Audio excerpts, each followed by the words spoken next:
Upasana is this much, बहुत कठिन है। इसीलिए ज्ञान और कर्म फिर भी आप इवैल्यूएट कर सकते हो, एक शब्द ज्ञान को लेके भी और कर्म की आउटपुट को देखते हुए। लेकिन उपासना का निर्णय लेना बहुत मुश्किल है कि मेरी उपासना की गति कितनी है, कैसे मैं इवैल्यूएट करूं। तो आज हम उसी का उत्तर ढूंढने की कोशिश करेंगे। तो सामवेद में ज्ञान और कर्म हमने ले लिया, अभी इनकी तीसरी है उपासना। तो सामवेद में 1875 मंत्र हैं और सामवेद को यूजुअली 3 पार्ट्स में डिवाइड किया जाता है, जिनको आर्चिक कहते हैं। आर्चिक मीन्स ऋचाओं का समूह। तो पूर्व आर्चिक और लास्ट में उत्तर आर्चिक और बीच में आता है महानाम्नी आर्चिक। तो पहले में 640 है, बीच में 10 मंत्र हैं और फिर लास्ट में 1225 मंत्र हैं। ये जस्ट ऐसे भूमिका के लिए कि at least some idea we should have जब हम इस वेद के बारे में समझने की कोशिश करते हैं। तो ये आपने 10 मंत्र हैं, ये महान जिस मंत्रों को कहा गया, ये आपने ये भी देखा होगा कि संस्कार विधि में भी मिले जाते हैं।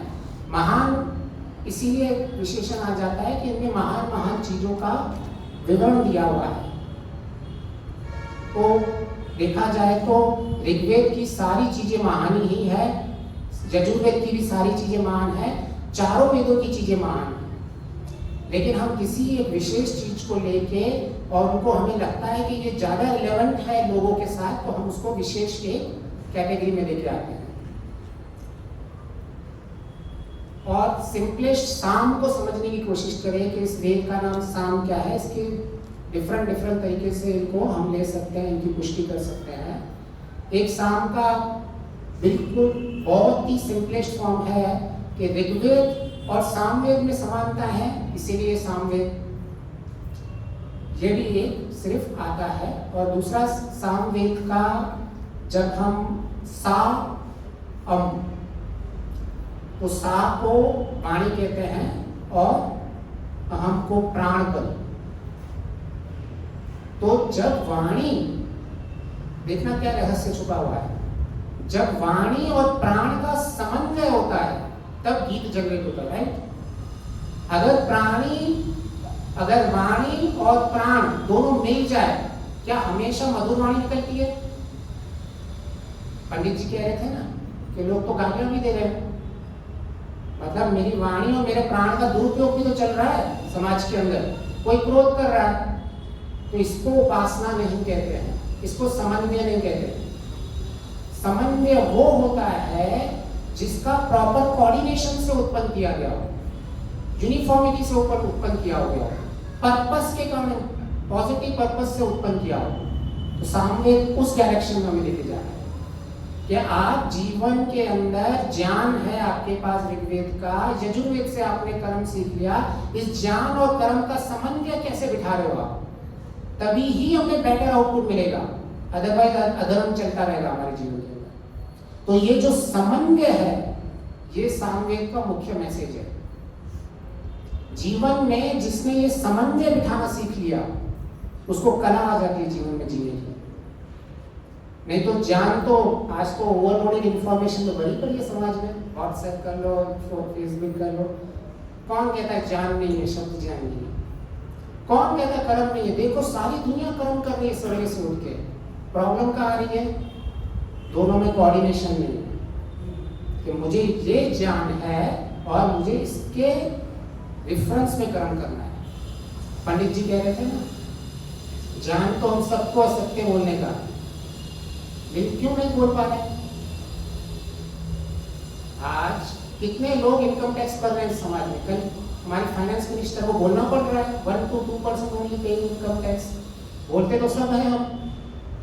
कैसे समाज सुधरेगा, कैसे समन्वय बैठेगा, कैसे देश चलेगा? आपका खुद की उन्नति से लेके, देश की उन्नति से लेके, समाज की उन्नति से लेके, विश्व की उन्नति से लेके, सारे यूनिवर्स की उन्नति के लिए आपको समन्वय चाहिए। आज ग्लोबल वार्मिंग भी क्यों हो रही है? कोऑर्डिनेशन चला गया। कोई भी आप जीवन में संसार में किसी भी प्रॉब्लम स्टेट को वेल डिफाइन कर दीजिए, उसका उत्तर यही आने वाला है कि कोऑर्डिनेशन सही नहीं हो रहा है, समन्वय सही नहीं बैठ रहा है, जिसको बोलते हैं ना तालमेल। आज पति पत्नी में इतने झगड़े क्यों हो रहे हैं? आता है ना विवाह संस्कार में, पति बोलता है तू सा है और मैं मां। क्यों बोल रहा है? कि दो सिर्फ मिल रहे हैं वो इम्पोर्टेंट नहीं है। पति पत्नी मिलके एक ग्रस्त जीवन निभा रहे हैं वो इम्पोर्टेंट नहीं है। ग्रस्त जीवन निभाने में दोनों के तालमेल नहीं है, that is called as success of marriage. तो आपका इवन गृहस्थी है उसमें भी सामवेद जो मैसेज दे रहा है वही इंपॉर्टेंट है कि आपको जानते हो गया मुझे शादी करनी चाहिए, आपने शादी का कर्म भी कर लिया, लेकिन आज समन्वय नहीं है, तालमेल ही नहीं है पति पत्नी में, लोगों में, तो गृहस्थी भी नहीं चलेगी अगर सामवेद का नॉलेज नहीं होगा। तो आज अगर हम इस पर्व पे आए हुए हैं तो जीवन में जो मेरे सारे दुख दूर कर सकता है ऐसा सीक्रेट लेके जाए। आज हम उस सीक्रेट को समझने की कोशिश कर रहे हैं। सिर्फ एक चीज नहीं है कि ज्ञान कर्म विज्ञान नहीं, कैसे मैं इनमें कोऑर्डिनेट कर सकूं, ये बुद्धि बनानी पड़ेगी। इसलिए सामवेद को प्राण से भी मुख्य उसका एक विषय किया है। हमारे शरीर में सब कुछ हो, प्राण नहीं हो तो सारे हमारे शरीर का कोऑर्डिनेशन कौन कर रहा है? 5 प्राणी है ना जो कर रहे हैं, पान अपान ये सारे जितने 5 प्राण हम कहते हैं। तो अगर मेरी कर्म इंद्रियां भी हैं, कर्म कर रहा हूं, मेरी ज्ञान इंद्रियां भी हैं, लेकिन ज्ञान इंद्रियों और कर्म इंद्रियों में ये प्राण शक्ति के साथ जो कोऑर्डिनेशन चलता है वो नहीं होगा, तो हम जीवन में शरीर भी सही नहीं चलेगा।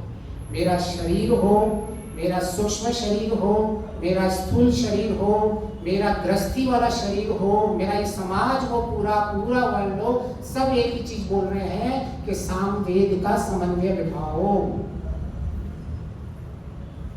और देखा जाए तो वेद में सिर्फ 3 ही ऋचाएं आती हैं, ऋच मंत्र बोलते हैं, यजु मंत्र बोलते हैं और सामवेद। अथर्ववेद का ऐसा कोई नहीं, अर्थ मंत्र या अथर्व मंत्र नहीं आता ऐसा कोई, लेकिन ये 3 मंत्र को ही संबोधित किया जाता है। और ये तीसरा इज द मूवी का क्लाइमैक्स बोलते हैं आज के इस फेस्टिवल का।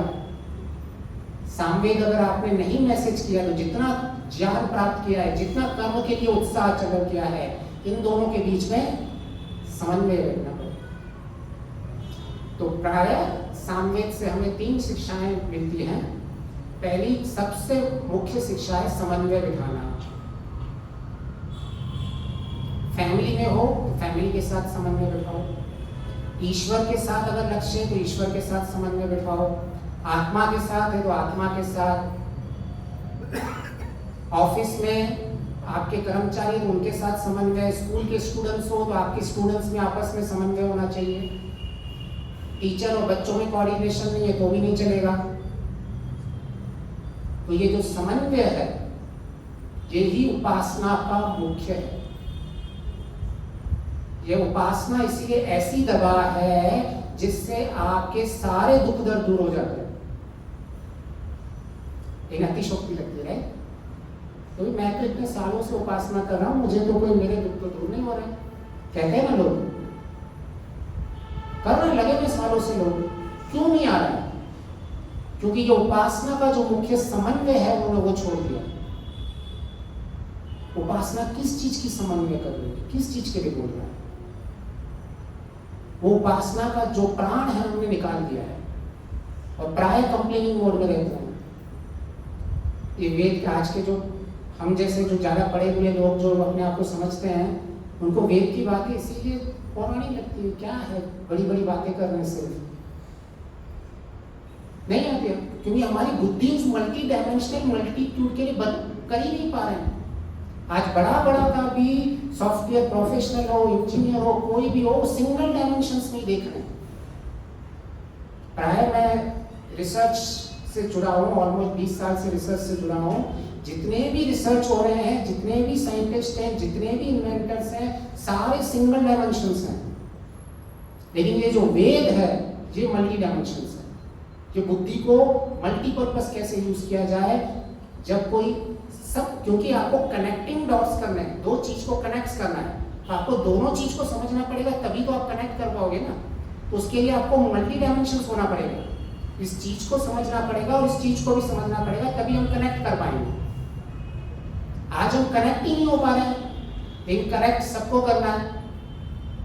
आज या मैं मंच पे बैठ के बड़ी बड़ी करेक्शन की बातें करूंगा, ऐसे करो वैसे करो, इनकरेक्ट ना मैं आप ऑडियंस से कनेक्ट कर पाऊं सपोज, तो आप मुझे सुनोगे नहीं। तो यही समन्वय बिठाना बैठा है। उत्सुकता, कैसे मेरे दुख दर्द दूर करेगा ये सामने, कैसे इसका सॉल्यूशन चाहिए होता है। तो हमारे जीवन के अंदर जब हम ये समन्वय बिठाना सीख जाते हैं, स्किल्स, इसलिए आजकल आपने बहुत देखा होगा समाज में लाइफ स्किल्स बोलते हैं कि मेरा ये जीवन है, इस जीवन को जीने का जो स्किल्स डेवलप करनी है वो ये वेद है। तो आप एक समन्वय किस चीज का बिठाना, अभी प्रश्न आया। समन्वय होता है जो मैंने ज्ञान प्राप्त किया, जो मुझे कर्म किया, और उनके तीन विषय थ्री डायमेंशंस में सोचना है। मेरा ज्ञान और कर्म जो तीन डायमेंशंस होगी, मेरी प्रकृति, आत्मा और परमात्मा। आज बाहर के लोग क्या करते हैं, सिर्फ साइंटिस्ट लोग सिर्फ प्रकृति को लेकर ज्ञान और कर्म में बेस्ट हो रहे हैं। We can't deny that. Yes, they might be best. लेकिन उनकी रह कहाँ जाते हैं कि कॉन्शियसनेस में जैसे ही आ जाता है ना, उनकी हालत खराब हो जाती है। उनके बहाने देखना, स्पेसिफिकली जो रिसर्च में हो और जो रिसर्च में जिस तरह के लेवल की बातें होती हैं, वो मजबूर हो जाते हैं कि कुछ ना कुछ तो इंटेलिजेंस है। अभी उसको नाम क्या देंगे, इंटेलिजेंस। गॉड बोल तो सकते नहीं है, हम तो साइंस के स्टूडेंट हैं, गॉड कैसे बोलते हैं। इसीलिए शब्द भी नया यूज किया है कि intelligence, there is some intelligence. और हम तो ये सालों से हमारे ऋषि बिचारे बोलते बोलते थक गए हैं कि इस इंटेलिजेंस को ही गॉड बोलते हैं। तो तीन चीज का समन्वय, ज्ञान और कर्म के साथ तीन चीज का समन्वय होना चाहिए, प्रकृति, आत्मा और परमात्मा। जब तक ये नहीं होगा तब तक जीवन के अंदर हम अपने लक्ष्य को प्राप्त नहीं कर पाएंगे। हमारा लक्ष्य क्या है, कोई बता सकता है? हमारा लक्ष्य है अत्यंत दुखों से छूटना और सुख को प्राप्त करना। अभी हम उपासना में कह रहे हैं कि उपासना में हमारा मन नहीं लग रहा है या उपासना से मुझे कोई विशेष लाभ नहीं हो रहा है, तो उसका रीजन क्या है? उसका रीजन ये है कि जब हम उपासना में बैठ रहे हैं तो हम ऐसा मान के बैठे हैं कि मुझे भी ज्यादा डायरेक्ट बैठने के बाद ईश्वर साक्षात्कार करना।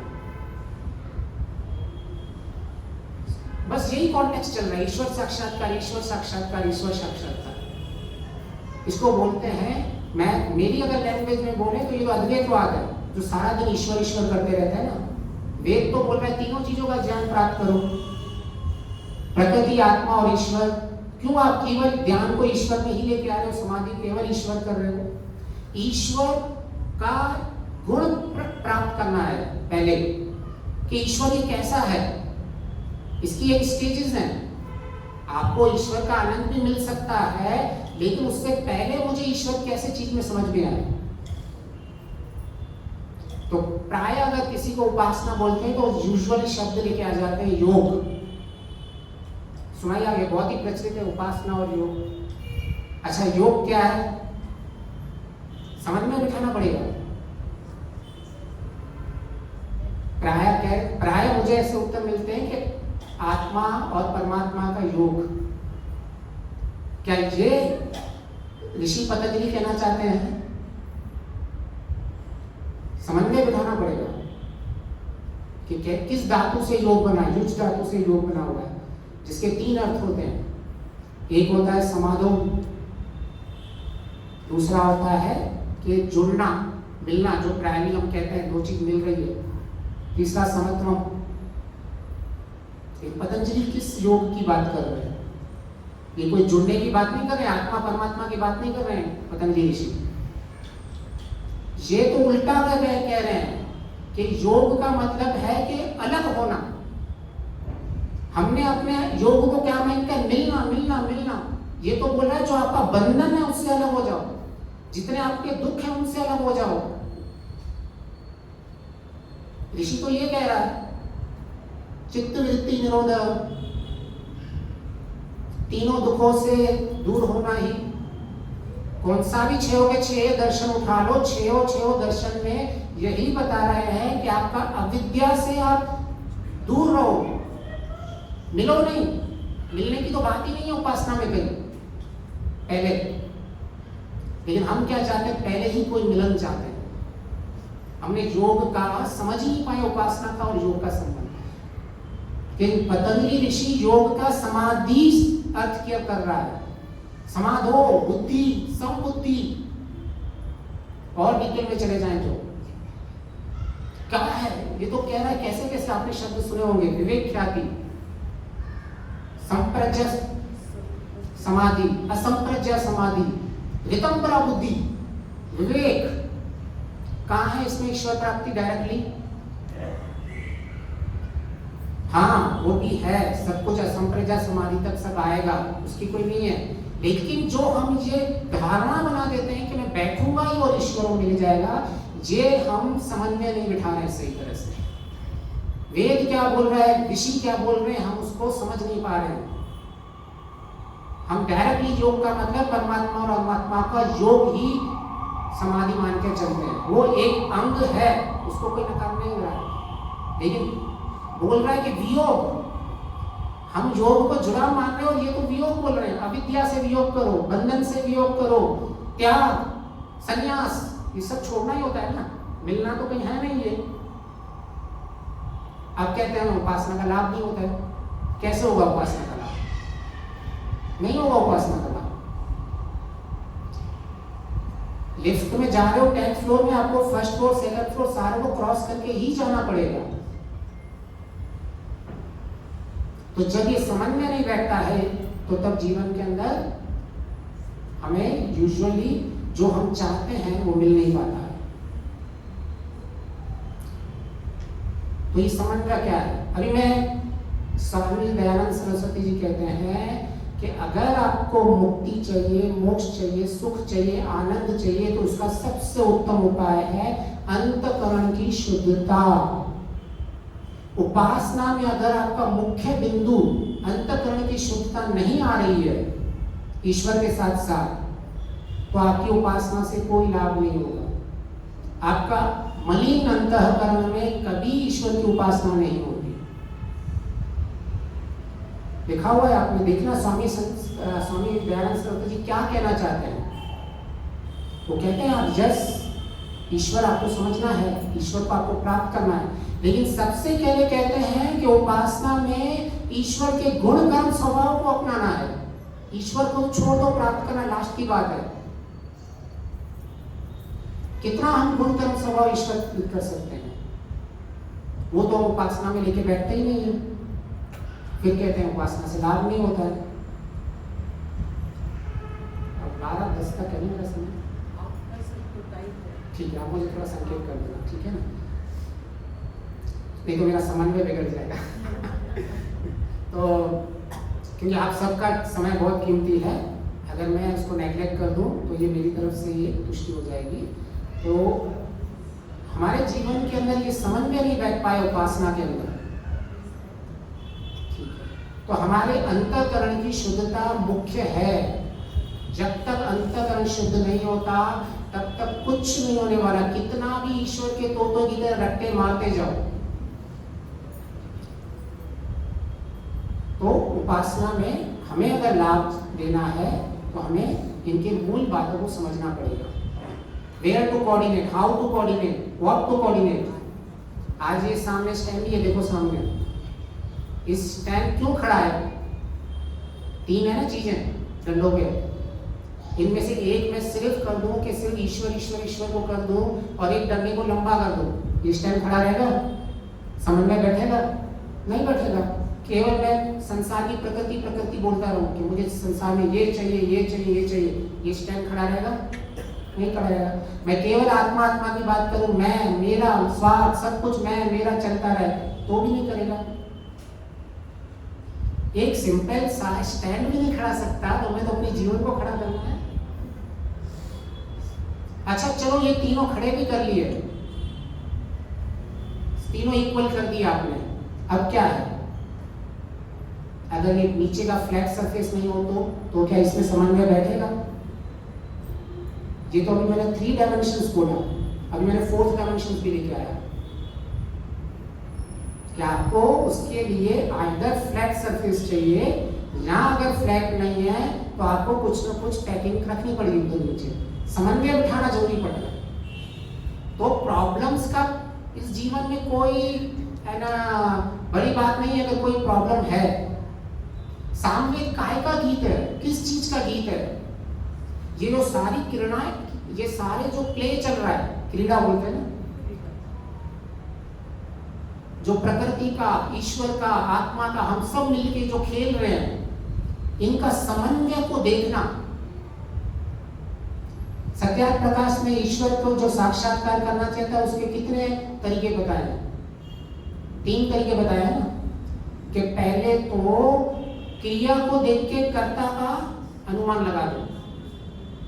तो ये सामने पेड़ पौधे, ये पृथ्वी, ये सारी क्रियाएं देख रहे हो, ये सारे तीनों में समन्वय देखो आप, तो कैसे ईश्वर समझ में नहीं आता?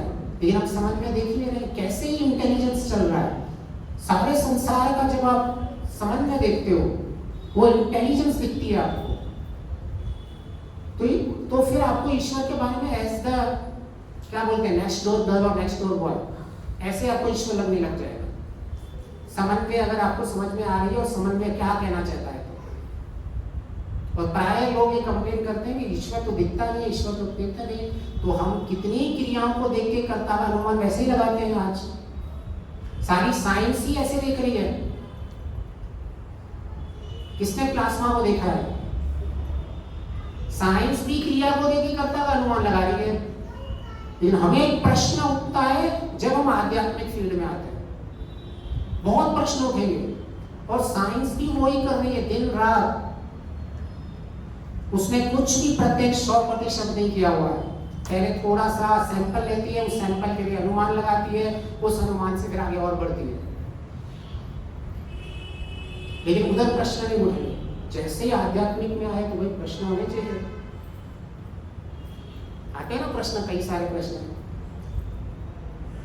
कि ईश्वर कैसे, ईश्वर वो कैसा है। दूसरा, ईश्वर कब अपने मन में, ये मैंने तो बाहर क्या बता दिया, मन में कब रहता है? जब लज्जा उत्पन्न होती है, गलत काम करते हैं, पता है ना कब कब लज्जा उत्पन्न होती है? जब उत्साह होता है तब ईश्वर की तरफ से होता है। देखिए आप, सब इसका साक्षात्कार होगा। ये किसने मेरे मन में उत्पन्न किया है? कि क्यों मुझे बुरा लग रहा है कि मैं ये जब काम कर रहा हूँ, चोरी कर रहा हूँ, असत्य बोल रहा हूँ, मन के अंदर क्यों मुझे लज्जा जैसा महसूस हो रहा है? कौन कर रहा है? कहां से हो रही है? आप आश्चर्यजनक हो जाओगे। ये जो सारे ईश्वर के प्रश्न चलते रहते हैं ना, उनको उत्तर मिलना शुरू हो जाएंगे। और आप बोलोगे कि ये तो मैं सामान्य कारण, मुझे बाहर भी लगता है, बाहर से भी मैं इन सब चीजों को अनुमान से लेता रहता हूँ, स्वीकार करता रहता हूँ। लेकिन जैसे ही मैं आध्यात्मिक में आता हूँ तो मैं ओवर स्मार्ट बन जाता हूँ। देखना, आप अपनी बुद्धि थोड़ी ज्यादा इस्तेमाल करने लग जाते हो, समर्पण उल्टा कम हो जाता है। लेकिन उसका मैं निंदित नहीं बोल रहा हूं। It's good to evaluate analysis until and unless we don't have questions we will not able to come to the solutions. It's fine.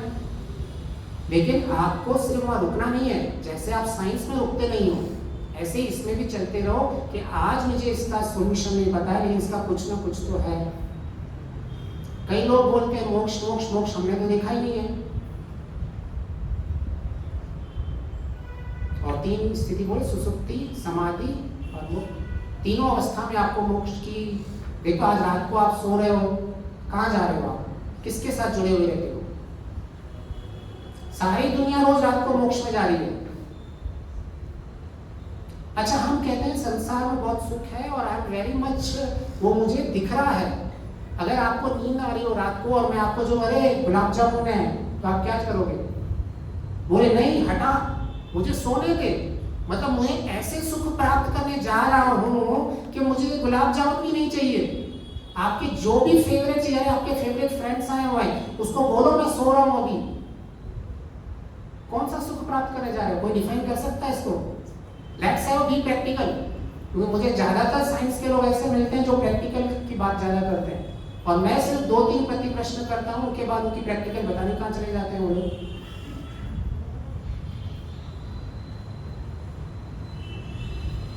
तो मैं रिसेंटली एक वेद के ऊपर हो रही थी डिस्कशन, कुछ लोग बोल रहे थे वेद को इस तरह से उस तरह से।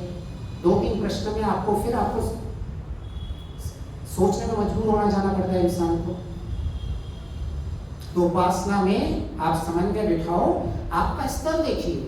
जब आप उपासना करने बैठे हैं, और उपासना का केवल मतलब ये नहीं है कि मैं आंख बंद करके बैठ जाऊं, उसको उपासना बोलेंगे।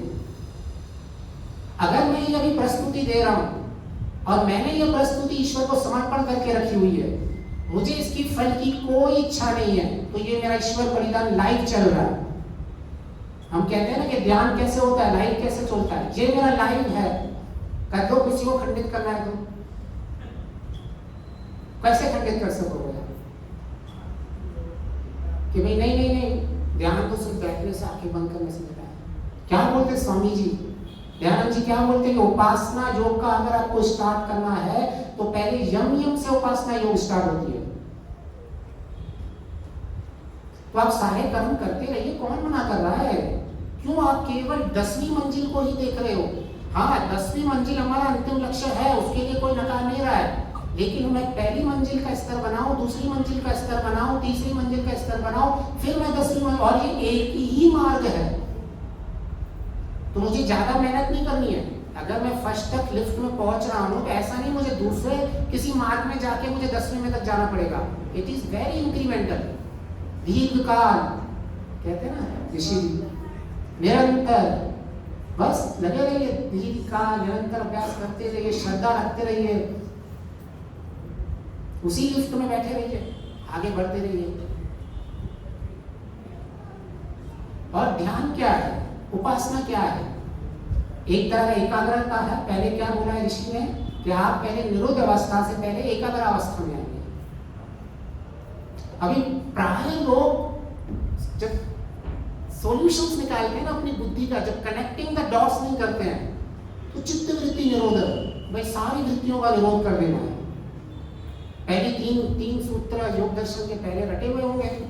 चित्त वृत्ति निरोध, जिसको पाके मैं उसको दृष्टा वैसा बन जाऊंगा, नहीं तो मैं वृत्ति स्वरूप बन जाऊंगा। इसलिए वृत्तियां नहीं उठाऊंगा, मैं कोई प्रस्तुति नहीं दूंगा, मैं आर्य समाज नहीं दूंगा। वृत्तियां उठती हैं भाई ऐसा करने से, अपनी बुद्धि लगाते हैं। इसको बोलते हैं रॉन्ग कनेक्टिंग द डॉट्स, समन्वय नहीं बिठा रहे हैं। अरे वो क्या कह रहा है, आपकी अक्लिष्ट वृत्तियां होती हैं, अक्लिष्ट वृत्तियां होती हैं। क्लिष्ट वृत्तियां हैं, उनके लिए सिर्फ बोला जा रहा है आपके जो क्लेश युक्त कार्य है उनको दूर करो, जिसमें ये 5 क्लेश है अविद्या के। जो असंप्रज्ञा समाधि तक भी पहुंचता है, वो भी दिन में जो व्यवहार करता है वो अक्लिष्ट वृत्तियों से ही व्यवहार करता है, वो वृत्तियों को समाप्त नहीं कर देता सब कुछ। तो क्या कहना चाहता है ऋषि? अगर आप डॉट्स को कनेक्ट नहीं करोगे तो ऋषि की बातें भी समझ में नहीं आएंगी। हाँ, और वो भी देखिए कि आपका संप्रज्ञा समाधि तक भी आपको वृत्ति का प्रयोग करना है, और लास्ट में जब आप असंप्रज्ञा समाधि में भी जा रहे हैं तो आप सिर्फ चित्त की वृत्तियां विरोध कर रहे हैं, लेकिन वृत्ति तो कार्य तो वहां भी चल रहा है आत्मा और परमात्मा के बीच में। वृत्ति क्या है? व्यापार, व्यवहार, चित्त का व्यापार, चित्त का व्यापार। तब क्या, जब आत्मा परमात्मा का तो कौन सा व्यापार चलना होता है, वो भी तो व्यापार चल रहा है ना।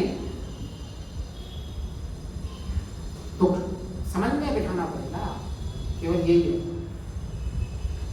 मुझे एक कांटा लगा है, मेरे पैर में कांटा लगा है, तो मैं दूसरे कांटे से उस कांटे को निकालता हूं। अगर मेरे पास जंगल में मैं कुछ और को लेके नहीं जा सकता, एक कांटा है तो दूसरे कांटे को निकालूंगा। ये दोनों कांटे वृत्तियां हैं। एक अक्लेश वृत्ति है जो मुझे उस कांटे को निकालने में हेल्प कर रही है, और एक क्लेश है जो कांटा लगा हुआ है। पकड़ में आ रही है बात? तो इसका मतलब मुझे उस कांटे से कोई प्रॉब्लम नहीं था, जिस कांटे को यूज करके मैंने इस कांटे को निकाला है।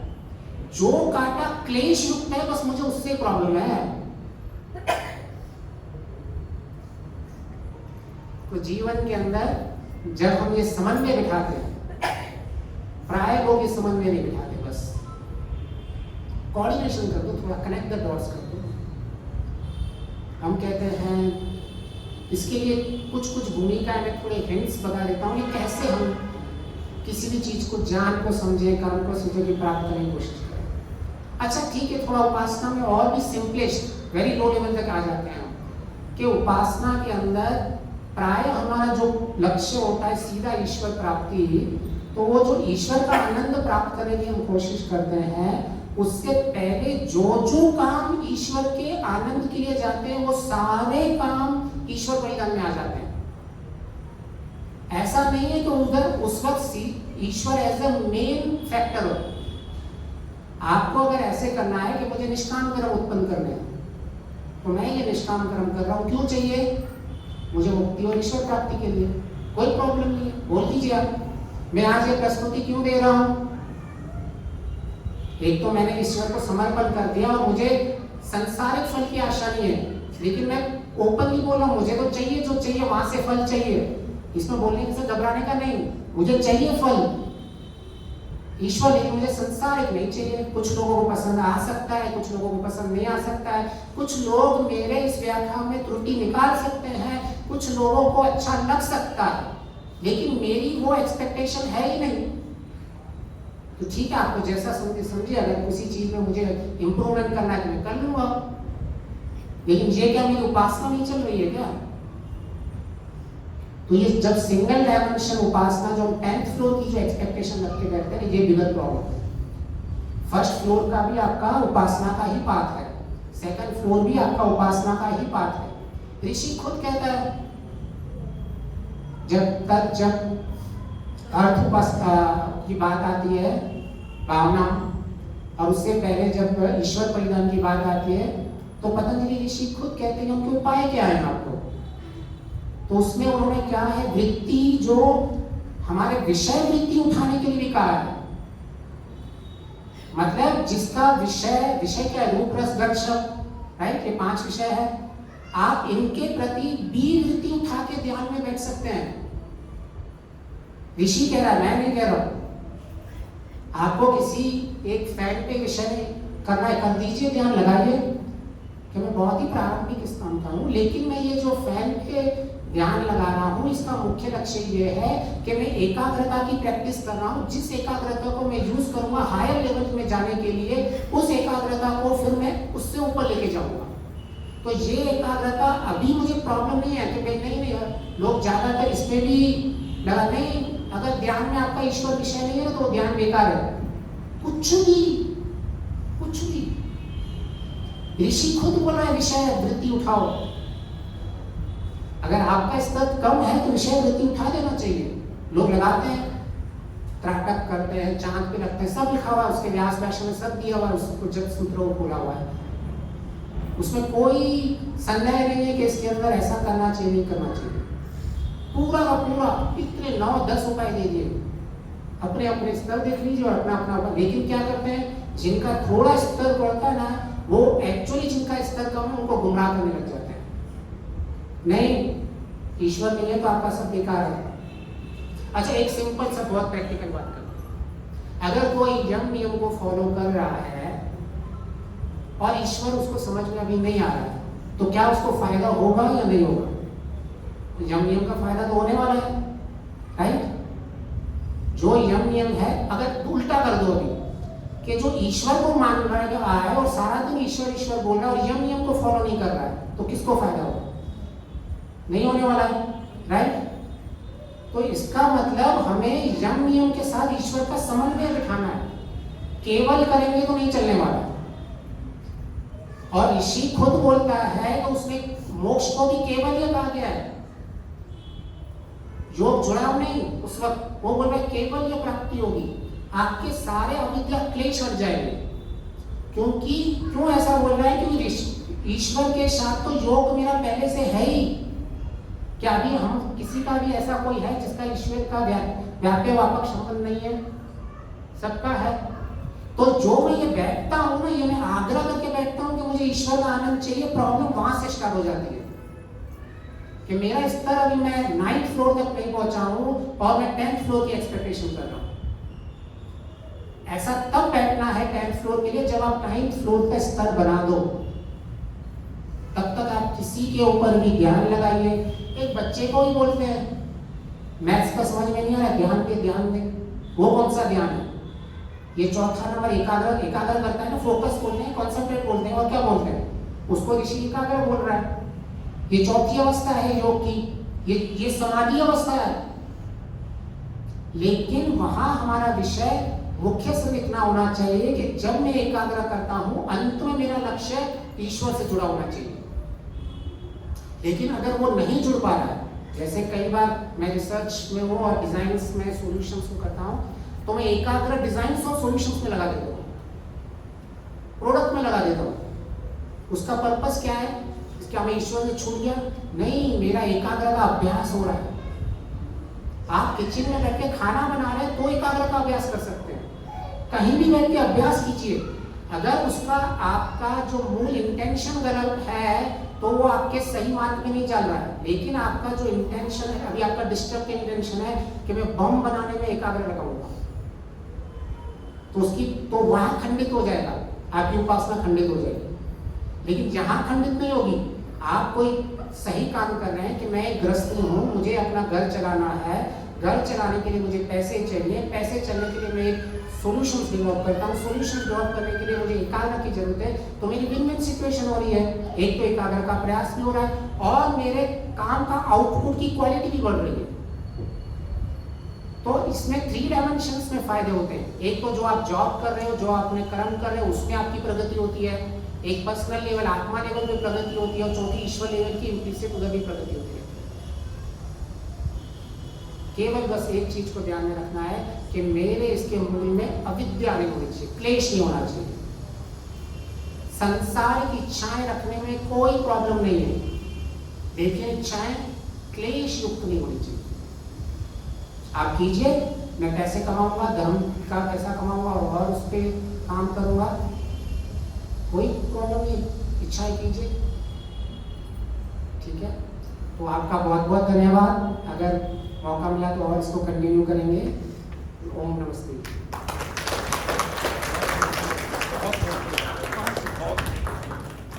जोरदार तालियां हो जाए।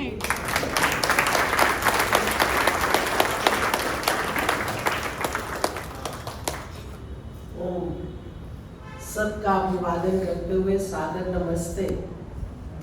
घड़ी ना होती तो समय आज बिल्कुल भी बंद ना करवाती मैं। इतना अच्छे से, और आप देखिए कि इतनी यंग एज में और इतने पते की बात, समन्वय, एक ही शब्द सीखने, समन्वय करना, हर फील्ड में समन्वय करना, जिंदगी सुधर जाएगी। और जो बात कही कि अंतःकरण की शुद्धि, उसमें छोटा सा ही एग्जाम्पल कि खाने पीने की चीज कोई भी हमारे पास है, फॉर एग्जाम्पल प्रसाद है, और उसमें थोड़ा सा, बड़ा थोड़ा सा, स्लाइटेस्ट पॉसिबल कुछ विष, कुछ जहर है, हम वो खाएंगे? बिल्कुल, कितनी जल्दी हमारा स्पष्ट उत्तर है नहीं। तो जब अंतःकरण, मन भी शुद्ध नहीं, हम द्वेष रखकर बैठे हैं, हम किसी से राग रखकर बैठे हैं, तो इन राग द्वेष से प्रीति अप्रीति, प्रीति रखनी है तो हम ईश्वर के गुणों से, और वो जो जहां जहां पर भावना बनाकर समन्वय रखना होगा, तो जरा सा भी विष का उसमें अंश मात्र भी नहीं होना चाहिए। और जब शुद्ध मन होगा, जो बात मैंने अभी आपको मंत्र का अर्थ बताते हुए भी कही थी कि ये जो क्रोध है, इनको हम क्या अपनी शक्तियां समझते हैं, ये एक बार मुझे ऐसे ही प्रेयर करते हुए ही मुझे लगा कि कितनी गलत भावना, मैं I don't know about others, क्योंकि मैं तो अपनी बात कर सकती हूँ ना, कि हम लोग जब कुछ काम नहीं होता ना तो हमें एक लास्ट हमारे पास हथियार, एक शक्ति की गुस्सा करो तो काम करवा लो, पर ये हम बड़ा गलत करते हैं। सबसे पहले तो हम अपने साथ हिंसा कर रहे हैं। आ गए ना यम नियम, अहिंसा सबसे पहला कहा, सत्य को पहला नहीं कहा। पहले नंबर पे अहिंसा रखी गई है जो इन सारे यम का आधार है। तो ये बहुत सुंदर बात है। प्रवचन के बाद अब दूसरा प्रवचन नहीं, जो टेक अवे है आज का लेने की बात कि हम समन्वय रखें। लकी मुझे दिखा, देयर इज लकी, बहुत बहुत शुभकामनाएं, आशीर्वाद मेरी तरफ से नहीं सबकी तरफ से। और ये निश्चय ही आपको आ गया कि मौका, आप तो बड़े लकी हैं कि लकी वापस आ गया हमारे पास। मुझे तो बहुत चिंता हो गई थी जब बीच में कोविड के दौरान ये अपने मदर के पास, पेरेंट्स के पास पंचकूला चला गया, तो मुझे लगा था छूट तो नहीं गया लकी, पर लक कभी छोड़ता नहीं और ना ही छोड़े। आई एम रियली हैप्पी और मेरा ख्याल मैरिज सभी बहुत खुश है कि आप वापस आ गए हो और ये इसी को ही आगे करेंगे। समन्वय अगर आ गया तो जीवन जो है वो सुजीवन बन जाएगा। तो इन्हीं शब्दों के साथ लकी का बहुत बहुत धन्यवाद करती हूँ और आप सबका भी बहुत धन्यवाद करती हूँ कि इतने अच्छे तरीके से आप आ रहे हैं। तो क्या मैं ये एक और प्रार्थना नहीं कर सकती कि आप हर रविवार इस तरीके से आए? क्या केवल हम यज्ञ में वो जो अग्निहोत्र है उसी को करने के लिए ही हम अधिक संख्या में आ सकते हैं? प्रत्येक शुभ कार्य आप देखिए कि ईश्वर की कुशल कारीगरी, उसने ऐसी व्यवस्था की हुई है, ऐसी व्यवस्था की हुई है कि कोई भी काम जो हम वैदिक इन द सेंस अच्छा काम जो भी हम करते हैं वो अपने आप में यज्ञ है। यज्ञ केवल ये अग्निहोत्र आहुति देना नहीं है। अगर हम आप एक दूसरे के लिए अच्छी भावना रखते हैं, ये भी यज्ञ है। तो मैं चाहूंगी अधिक से अधिक संख्या में, और फिर वही बात कि जो आएगा लाभ वही उठाएगा, उसके आगे परिवार वाले उठाएंगे, उसके मित्र जन उठाएंगे। तो अगर हम चाहते हैं कि हम इस तरह से सबको लाभान्वित करें, उस ऋषि ऋण को हम कुछ उतार सकें, तो मेरी आप सब लोगों से करबद्ध प्रार्थना है कि समाज में अवश्य आइए, थोड़े समय के लिए आइए, जैसे भी आइए, पर जरूर आइए। समाज आपकी है, समाज हमारी है और हम सब मिलकर इस समाज को आगे चला रहे हैं।